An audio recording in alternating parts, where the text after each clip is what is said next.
प्रथम बाइबल पद पर बोले। यशायाह ग्रंथ अध्याय 1 पद संख्या 18 में बोले, यहोवा कहता है, आओ, हम आपस में वाद विवाद करें। तुम्हारे पाप चाहे लाल रंग के हों, तो भी वे हिम के समान उजले हो जाएंगे।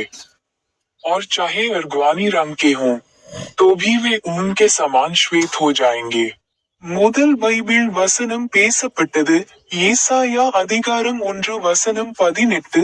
கர்த்தர் கூறுகிறார், வாருங்கள், நாம் ஒன்றாக விவாதிப்போம். உங்கள் பாவங்கள் கருஞ்சிவப்பு நிறமாக இருந்தாலும் அவை பனியைப் போல வெண்மையாக இருக்கும். அவை கருஞ்சிவப்பு நிறமாக இருந்தாலும் அவை கம்பளியைப் போல வெண்மையாக இருக்கும். द्वितीय बाइबल पद पर बोले।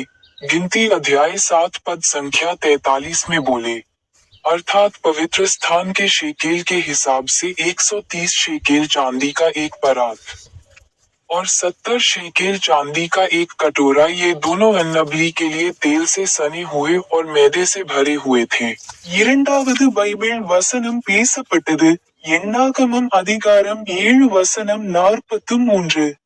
130 சேக்கல் எடையுள்ள வெள்ளித்தட்டு, 70 சேக்கல் எடையுள்ள ஒரு வெள்ளி கிண்ணம், இரண்டும் தானிய காணிக்கைக்காக எண்ணெயும் மாவும் நிரப்பப்பட்டன. तृतीय बाइबल पद पर बोले। हागे अध्याय 2 पद संख्या 5 में बोले, तुम्हारे मिस्र से निकलने के समय जो वाचा मैंने तुमसे बांधी थी, उसी वाचा के अनुसार मेरा आत्मा तुम्हारे बीच में बना है, इसलिए तुम मत डरो। மூன்றாவது பைபிள் வசனம் பேசப்பட்டது.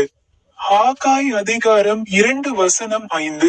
நீ எகிப்திலிருந்து புறப்பட்ட போது நான் உன்னுடன் செய்த உடன்படிக்கையின்படி என் ஆவி உன்னுடன் இருக்கிறது. आखिरी बाइबल पद पर बोले। स्तोत्र पाठ अध्याय 71 पद संख्या 8 में बोले, मेरे मुंह से तेरे गुणानुवाद और दिन भर तेरी शोभा का वर्णन बहुत हुआ करे। ஆகையால் பயப்படாதே. கடைசி பைபிள் வசனத்தை ஓதி காட்டு. சங்கீதம் 71 வசனம் 8. என் வாய் உன் துதிகளை பாடட்டும், உன் மகிமை நாள் முழுவதும் மிகுதியாக விவரிக்கப்படட்டும்.